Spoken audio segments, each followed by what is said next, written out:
Honorable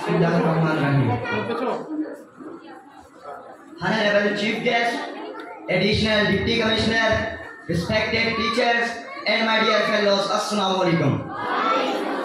Today I would like to speak what the 14 August Independence Day actually demand from us.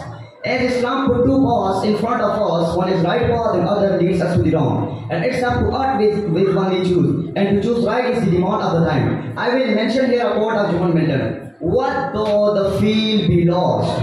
All is not lost.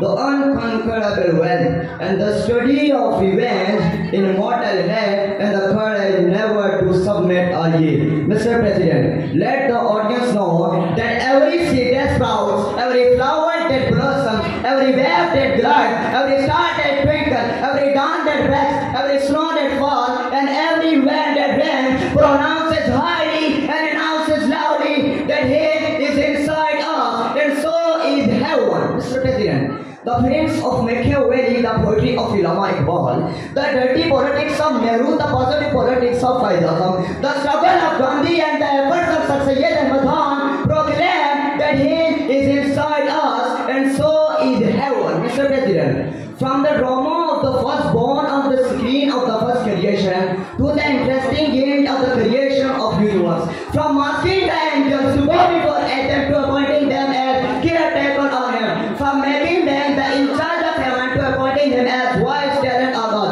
from jumping to the pressure to the fire of Namrud to the wonders of Masood and Ganos, from the victory of Badr to the victims of Karbala, every commandment of one fire boom, every incident of history and every particular universe clear that He is inside us, and so is heaven. Mr. President,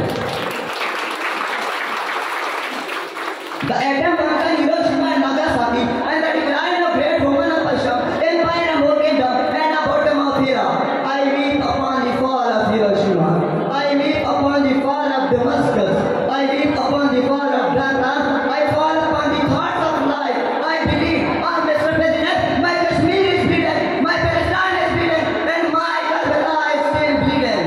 Mr. President, is it not the idea of nature that from the very start there rose an objection of the creation of the man? Then Satan refused to go with an Adam. When Adam was hard down on earth, he had to go with an idea of Constantine. Jagad and Rahman built the menorahs of the dead bodies, sometimes swept away by the flood, sometimes affected by the pandemic, and sometimes sold out in the bazaar of Egypt. But, Mr. President, when I realized the heaven inside me, I become Moses and stood against civil law. I become Socrates and drank poisons. I become Galileo. I become Archimedes